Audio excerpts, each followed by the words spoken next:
Hola, buenos días. Hola.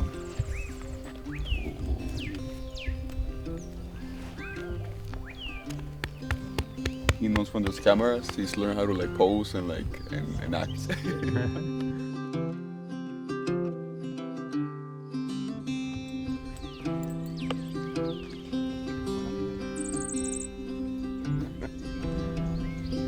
Very nice.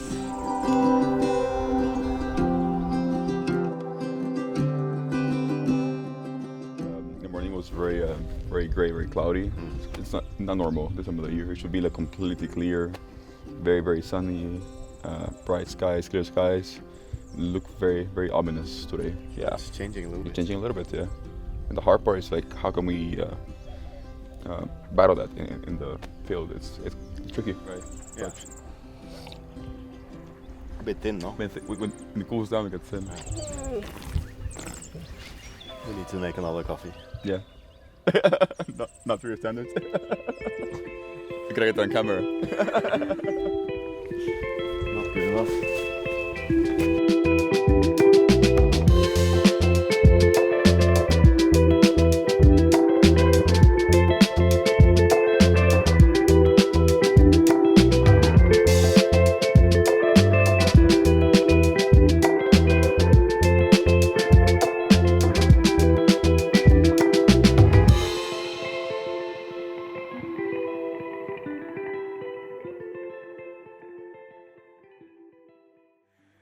All right, so we are finally back at Los Pirineos here in El Salvador. It's a farm that we have been working with since 2010.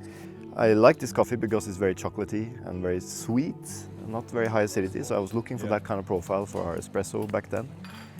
The following year I actually went to visit and I visited a wonderful man called Gilberto Baraona. He was the owner of this farm. Today it's Diego Baraona, his son, because Gilberto unfortunately passed away. So, hello Diego. Hey Tim, welcome back. Thank you. You are a fifth generation Fifth coffee generation, farmer? yeah. I will say it's 140 years of history here in this farm. This is my 5th year in coffee, actually. We're going to take you around the farm and have a good look at it. Yeah. And get to know Diego a little bit better, because your history is also very interesting, I think. Yeah. And also the way you got into coffee is also quite inspiring. Yeah. Yeah. Thank you. I'm excited for this.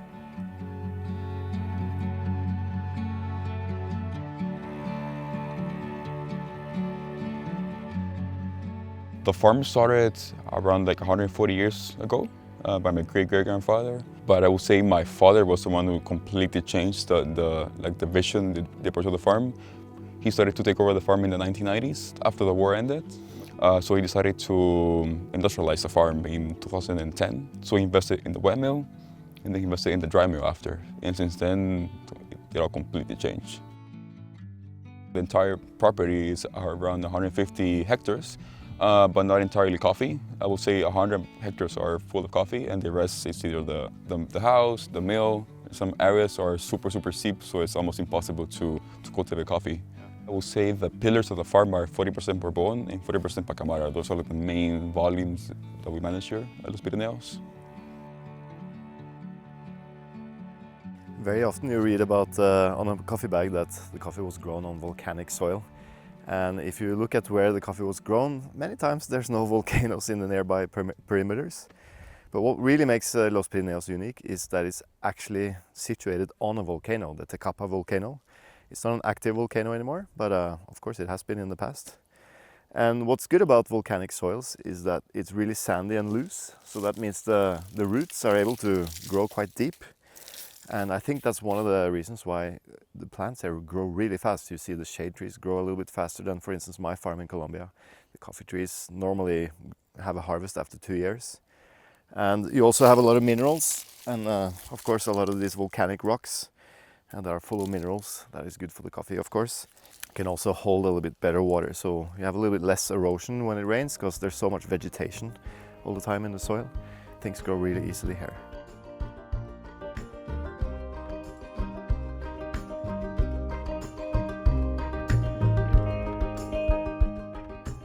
This is actually the first coffee I bought from your farm. Yeah, Was Bourbon Elite. Bourbon Elite. And why is it called Bourbon Elite? Do you know? Yes, it was because it's called the OG Bourbon. The Bourbon, after many years here, got changed to TKC and other like hybrids. But my father kept like this, like the original DNA of Bourbon. That's probably like 80 years old or 100 years old actually now. Yeah. So it's pretty like not very resistant. It's very delicate. Yeah, you can see around. You can see around the rust. A lot of leaf rust. After the picking, the cherries and the rust does a toll. But the quality is like super good. Yeah. Yeah. I really like this coffee. It's very chocolatey and sweet. Yeah. I think we will be able to improve it with time. Yeah. But you can really see that this is an old tree because it's been stumped 1, 2, 3, 4, 5 times. A big old trunk. Yeah, you can see all the trunks, really old trunks. It doesn't have a very distinct flavor. But for me, Bourbon is one of the best varieties. When it's good, it's really good. Yeah.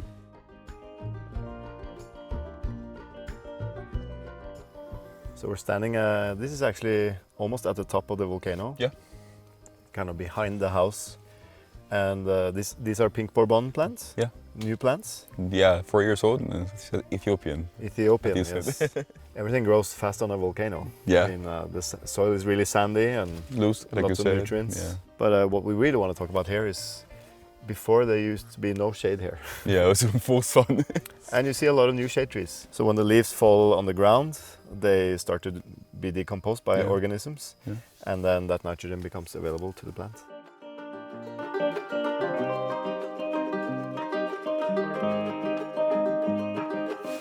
So one of the very unique things about Los Pirineos is that we're part of developing the Pacamara cultivar. Yes. How many times have you been in the Cup of Excellence with it? With Pacamara, probably like 15, 19 times. Yeah. Yeah. You never won? Never won, yeah. No. My dad placed second place at his best time, and for me, I played third place last year with Pacamara actually. Yeah. Natural Pacamara. That's really nice. Yeah. So what makes this plant unique? I know it's a crossing between Marago sheep and Pacas. Yeah. But can you explain a little bit about the plant? Mainly the plant you can see is super vigorous, very big. It inherited the really big leaf from the Paraguay, and then the production is way a bit higher. So it resembles a little bit like Pacas production, which Pacas is very productive. Yeah. So Pacamara got that from the Pacas. Like my dad said, Paca trouble. Paca trouble. Paca trouble, yeah. Why? It's very inconsistent sometimes. It's very delicate. You can see it's like for us this year, it's been the worst year so far. Pacamara and Bourbons were really affected. So it's it's not very strong against like rust and other diseases. So it gets easily attacked by rust. Easily attacked by rust, yeah.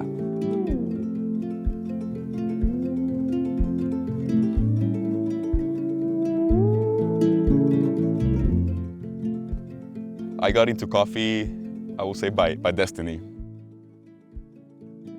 My father never pushed me to do coffee. He never really wanted me to like take this path. I was living in Barcelona at the moment in 2020. I was focused on like making my life in Barcelona, finding like a new future for me. But then he passed away with COVID. And that was like a really life-changing moment for me because, I mean, I was alone in Spain. I didn't know what to do with my life. And it's funny because he told me like if he were to die, the time I was in Spain, I should like sell everything. But I didn't take his advice because I feel like that was way too easy. And I needed a challenge, I needed to prove myself. And I didn't feel right just like running away from problems. I wanted to like face reality. And so far this is my 5th year now in coffee. I didn't see it in my life plans. When I took over in 2020, it was chaotic, super hard. Back then I was 25 years old, I was super young. I see pictures of myself and I look like a kid. Yeah, it was really hard because I was afraid. I didn't know how to be a boss. I didn't know how to like run a business, run a farm especially. I didn't know anything about coffee. I didn't know what was going to happen. I didn't know if people were going to like believe in me and trust me. But Tim, since day one, was very, very, very supportive to me. I'm going to be completely in debt with him all my life because he believed in me, in my family, in my operation. He believed in us. He's been working with us since then, since 5 years with me. And I've learned a lot from him. I learned a lot. I want to keep learning from him. Nobody in the world and in this industry is doing what Tim is doing. I don't know anybody who like cares so much about like, his supply chain, his coffee farmers. The fact that he is helping us with this project, I think that says a lot. as soon as the restrictions on travel was lifted, I went to visit Diego here, and I could see that he was very open-minded and was very open to listen to changes. For instance, changing from conventional to a more regenerative farming practices. Stop using herbicides, for instance. I mean, your coffee looks like a graveyard, Diego. I call it skeleton Bourbon. Bourbon Esqueleto. If we don't change, we're gonna lose the farm basically. I think the farm's gonna stop producing. Roasts are gonna grow, the trees are gonna die down, and production is gonna slowly decrease every single year, and quality is gonna go down drastically.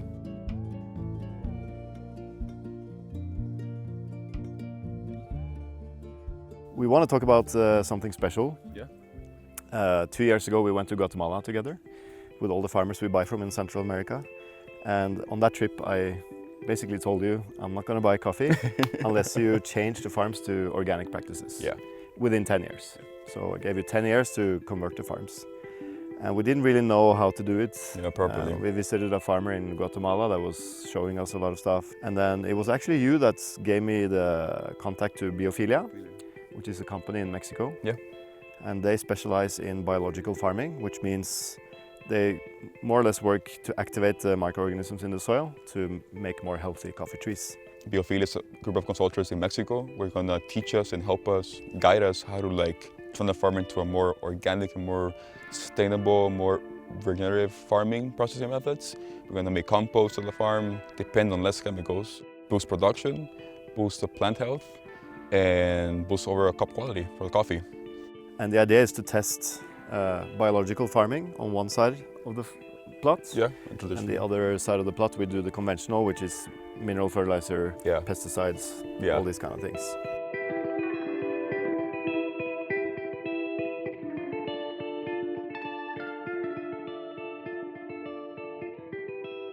So we're standing next to a new structure on the farm. Yeah. That is part of the Biophilia project, yeah, the organic project. Maybe you can explain what it is? Yeah, it's a bioreactor. Let's open it. Yeah. Ooh, nice. It's hot. It's hot, it's steamy right now. So it's basically a kind of a compost structure. Yeah. What did you fill inside? We put a lot of beans, like a bean coating. Yeah. We have a lot of beans here in the farms. We pick all the beans. We ate the beans and we collected all the, you can see here, all the coating on the bean. Yeah. Like a lot of it. And then we have branches, we have leaves on the same plantation. Yeah. Put it all here. Look at all the fungus inside here. Yeah. The white stuff. This is fungus. That's the mycelium. Mycelium? So these are like networks that we will get into your soil. Yeah. And they will start looking for nutrients. Nice. Bring it back to the plant. The plant gives the fungus carbon to grow. Yeah. The fungus gives back nutrients to the plant. One plant, like one tree, can communicate with another tree through the fungal network. So it's like the internet. It's like networks. Yeah. Internet for plants. For plants, yeah. So that's kind of the principles behind biological farming, is that you use the soil biology, just like what's happening in a forest. Yeah. Nobody has ever fertilized a forest. Yeah. Yet a forest can grow like crazy. Yeah. Well, what motivates me to keep running this farm and being coffee is this project. Because I'm really excited to actually change this place. And I feel it's going to be highly revolutionary in the coffee world. The organic project that we're calling it, the trials we're doing, once we're hopefully happy with the results from that, we will implement those techniques on the rest of the farm and then start focusing on also making the production a little bit easier in terms of labor, and less labor intensive. So that's the kind of big project we have for the next 10 years. Hopefully in 3 years this farm will look fantastic on this side, and I'm pretty sure this side will not have improved. Yeah. I'm pretty sure. Yeah. But we'll have to see. So we're giving it 3 years to do the trials. Yeah. And then after that we can make a decision if this is the way forward or not. Besides climate change, the challenges we are facing nowadays, it's lack of labor. Lack of labor has caused a huge toll, at least for us, because it's been hard to find people who want to pick the cherries. So this causes the cherries to either dry on the tree or they just fall down. And also because we don't have people to maintain the farm.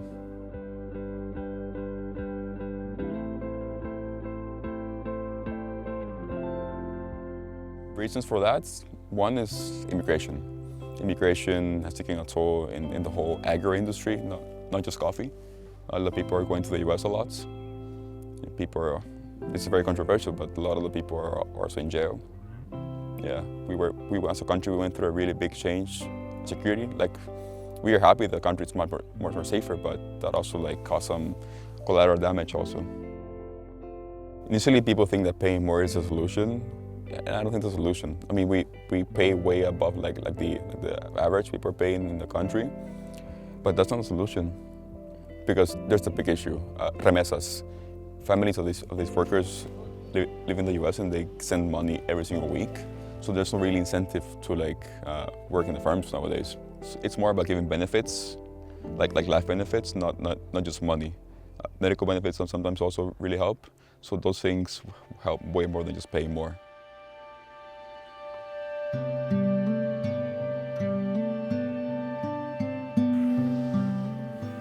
So we're standing on a very traditional patio. Yeah. Do you know who built this? Was it your grandfather? My grandfather, yeah. Yeah. Yeah. Very typical with like clay tiles. And this is the traditional way to dry coffee on patios. And you have to rake the coffee throughout the day. Mm-hmm. It's quite efficient if you have a lot of sun, but not the best for quality.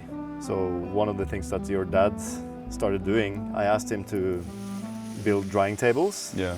I expected him to maybe build a few, and then I came back and there was like hundreds.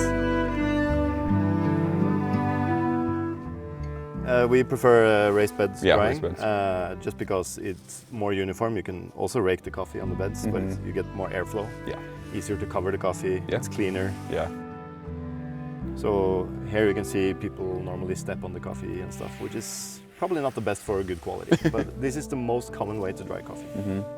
Y como por la noche cayó, no pudimos pudieron hacer defender. eso. Sí. So there's no question that the climate is changing, Oh yeah. because now we're actually during the dry season Mhm. and the harvest season. Normally here it was always dry, Yeah. sunny, lots of wind. Yeah. Yesterday you had 22 millimeters of rain. That's a lot of rain in time of the year, and right now it's like not normal to have rain. Yeah, And you can see here, right here, one of the causes of rain.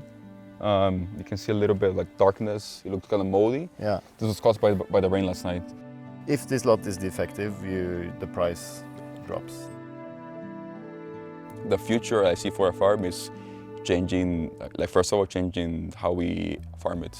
I think changing to organic practices, a bit more sustainable practices. I think that's the future for us.